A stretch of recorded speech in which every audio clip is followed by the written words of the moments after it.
অন্ধকারে বসে থাকা মেয়েটাকে দেখে আমার সারা শরীরের লোম কাটার মতো দাঁড়িয়ে গেল। ভেতর শুকিয়ে কাঠ, হাত পা থরথর করে কাঁপছিল। চোখ বড় বড় করে মেয়েটার দিকে তাকিয়ে ভাবছিলাম, এই বুঝি সেই আতঙ্ক যার কথা লোকে মুখে বলতেও ভয় পায়। এই বুঝি সেই আতঙ্ক যার নাম শুনলেই লোকে ভয়ে আঁতকে ওঠে। হাতের কাছে সুইচ বোর্ড ছিল, সুইচ টিপতে যাব, ঠিক তখন মেয়েটা চেঁচিয়ে উঠল, খবরদার, আলো জ্বালাবেন না, আলো আমার সহ্য হয় না, আমি অন্ধকার ভালোবাসি, ঘন অন্ধকার। বলে নাক দিয়ে লম্বা নিঃশ্বাস নিল মেয়েটা। নিচু আওয়াজে বলল, আমাকে অন্ধকারেই থাকতে দিন। আমি আর সুইচে হাত দেওয়ার সাহস পেলাম না। তখন কোথা থেকে যেন ধু ধু বাতাস জানালা ভেদ করে ঘরের ভেতর প্রবেশ করতে শুরু করল। আমি অন্ধকারে স্পষ্ট দেখেছি টেবিলের ওপর থাকা পানির গ্লাস, জগ, ওয়ার্ড্রোবের ওপর থাকা ফুলদানি সবকিছু থরথর করে কাঁপছে। বাইরে থেকে আসা তীব্র হাওয়ায় জানালার পর্দা উড়ে উড়ে দূরে যাচ্ছে, আবার জানালায় বাড়ি খাচ্ছে। আমি ঢুক গিলে আমতা আমতা করে বললাম, আপনি এত রাতে এখানে কি করতে এসেছেন? মেয়েটা আমার দিকে তাকিয়ে নিঃশব্দে হাসল। পুরো ঘর অন্ধকার হলেও মেয়েটা ঠোঁট ফাঁক করে বেরিয়ে আসা পরিষ্কার ঝকঝকে দাঁত আমি স্পষ্ট দেখতে পেলাম। অন্ধকারে জলজল করে জ্বলতে থাকা তার টলটলে চোখজোড়া আমার দৃষ্টি কেড়ে নিল। এক মুহূর্তের জন্য আমি বিভোর হয়ে তাকিয়ে রইলাম মেয়েটার দিকে।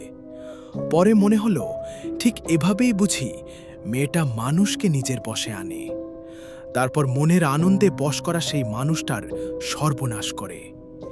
এর আগে কজনকে খুন করেছে সে? আমার সাথেই বা কি হতে চলেছে? মেয়েটা কি ধীরে ধীরে আমাকেও বশ করে ফেলবে? কিন্তু এরপর আমার বাসায় এসে আমাকেই বলছেন কি করতে এসেছি? মেয়েটা বিগলিত হেসে নিচু আওয়াজে বলল। আমি একটু অপ্রস্তুত হয়ে পড়লাম। মেয়েটা আবার বলল, বাসার গেটে নামফলকে কি লেখা আছে দেখেননি? অমিশা ভিলা। পড়েননি সেটা? প্রশ্ন করে মেয়েটা আমার দিকে তাকিয়ে রইল। আমি প্রশ্নটা কানে নেইনি, সাড়াও দেইনি। উল্টো ফাঁদ পেতে দাঁড়িয়ে রইলাম। মেয়েটার দৃষ্টি সরালেই আলো জ্বালিয়ে দেব। সে নিজেই বলেছে আলো তার সহ্য হয় না, তার মানে আলো জ্বালালে সে চলে যাবে। এই এক বুদ্ধি মাথায় আসায় আমি বেশ খুশিই হয়েছিলাম। কিন্তু অনেকক্ষণ হয়ে গেল মেয়েটা নড়ছে না, দৃষ্টিও সরাচ্ছে না, এমনকি চোখের পাতাও ফেলছে না। আতঙ্কের বিষয় হচ্ছে, যত সময় যাচ্ছে মেয়েটার চোখ ততই উজ্জ্বল হয়ে যাচ্ছে। রাত বাড়ার সাথে সাথে সে হিংস্র থেকে আরও হিংস্রতর হচ্ছে না তো? পরক্ষণেই মনে হলো, আরে, আমি যেভাবে ফাঁদ পেতে দাঁড়িয়ে আছি, মানে মেয়েটা চোখ সরালেই খপ করে আলো জ্বালিয়ে দেব, ঠিক তেমনিভাবে মেয়েটাও কোনো রকম ফাঁদ পেতে নেই তো? সেও কি আমারই মতো সুযোগের অপেক্ষা করছে? চোখ সরালেই উড়ে এসে গলা চেপে ধরবে? এই ভয়ঙ্কর মুহূর্তে মাথায় একটা বুদ্ধি খেলে গেল। পা ছুঁড়ে পায়ের জুতো একটু দূরে ফেলে দিলাম। যা ভেবেছিলাম তাই হলো। মেয়েটা সেই উড়ন্ত জুতোর দিকেই তাকালো। সেই সুযোগে আমি সুইচ টিপে দিলাম। সঙ্গে সঙ্গে চারপাশ আলোকিত হয়ে গেল। কিন্তু একই, বিছানায় বসে থাকা মেয়েটা কোথায় গেল? পুরো ঘর খুঁজেও যখন মেয়েটাকে পেলাম না, তখন স্বস্তির নিঃশ্বাস ফেলে ঢুকচুক করে পানি খেয়ে শুতে যাব, ঠিক তখন মনে হলো জানলার পর্দাটা অস্বাভাবিকভাবে নড়ছে। কাচের স্লাইড উইন্ডো কে যেন জোর করে বাইরে থেকে খোলার চেষ্টা করছে। সেই সঙ্গে জানলার ওখান থেকে কেমন যেন খচখচ আওয়াজ আসছে। আমি ভয়ে ভয়ে এগোলাম। জানলার পর্দার ফাঁক দিয়ে বাইরে তাকাতেই দেখি বাইরে কিছুটা দূরে কে যেন দাঁড়িয়ে আছে। অন্ধকারে তার মুখ দেখা যাচ্ছে না, তবে মানুষটা খুঁড়িয়ে চলছে, এগিয়ে আসছে ধীরে ধীরে। আমার কপাল বেয়ে এক ফোঁটা ঘাম মেঝেতে পড়ল। বাড়িটা এতটাই নিস্তব্ধ যে আমি বোধহয় সেই ঘামের ফোঁটা পড়ার টুপ শব্দটাও শুনতে পেলাম। দূরে কোথাও বিকট আওয়াজ হলো। ট্রান্সমিটারের গন্ডগোল বোধ হয়। বিদ্যুৎ চলে গেল। আমার গায়ে ধাক্কার মতো লাগলো। সঙ্গে সঙ্গে মেঝেতে বসে পড়লাম। মেয়েটা, সেই মেয়েটার ছায়া আবারও বিছানার উপর ভেসে উঠল। মেয়েটা রুষ্ট গলায় বলল, আলো জ্বালাতে মানা করেছিলাম না? আপনি এত অবাধ্য কেন মিস্টার আরজু? আমি বাঁ হাতের পিঠ দিয়ে কপালের ঘাম মুছতে মুছতে বললাম, এটা আপনার বাসা তা আগে জানতাম না। জানলে কখনো বাড়িতে আসতাম না। আমাকে মারবেন না প্লিজ। আমি কাল সকালে এ বাড়ি ছেড়ে চলে যাব। আপনি বললে এই দেশ ছেড়েই চলে যায়, দেশ ছেড়েই চলে যাব। ক্যানাডায় বাড়ি জমাবো চিরতরে, চিরতরে। আর কখনো এদেশে ফিরব না, কখনো না। মেয়েটা এবার ধীরে ধীরে বিছানা থেকে নামল।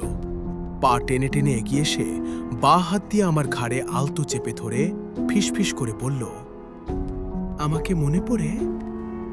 এরপর আমার কি হলো জানি না, কেবল এতটুকু মনে আছে, আমি বাধ্য শিশুর মতো তো কোমল গলায় বললাম, মনে পড়ার কথা বুঝি? কে আপনি বলুন তো? ঠিক তখন চারপাশ থেকে ফজরের আজানের ধ্বনি ভেসে এলো। সঙ্গে সঙ্গে মেয়েটার পুরো শরীর ধোঁয়ার মতো মিলিয়ে গেল। আমি জ্ঞান হারিয়ে ফ্লোরে ঢলে পড়লাম। জ্ঞান হারানোর আগে ভেবে রেখেছিলাম, যদি কোনোভাবে মেয়েটার হাত থেকে বেঁচে ফিরতে পারি, যদি এই ভয়ঙ্কর পরিস্থিতি থেকে নিজেকে রক্ষা করতে পারি, তবে কাল ভোর হতেই এ বাড়ি ছেড়ে চলে যাব। এরপর যত দ্রুত সম্ভব চলে যাব ক্যানাডায়। মায়ের সম্পত্তি যাচ্ছে যাক, প্রাণের চেয়ে স্মৃতি কখনোই বড় হতে পারে না। নিজে বেঁচে থাকলে তবেই তো স্মৃতিকে আঁকড়ে ধরা যাবে। জ্ঞান ফিরতেই ঘাড়ে মাথায় টনটনে ব্যথা অনুভব করলাম। আমার পুরো শরীর মেঝেতে পড়ে আছে, মাথাটা দেয়ালের সাথে বাঁকা হয়ে হেলান দেওয়া। উঠে দাঁড়াতে গিয়ে অনেকটা কষ্ট পোহাতে হলো। সারা শরীর ব্যথা করছে, বিশেষ করে মাথার পেছন দিকটা।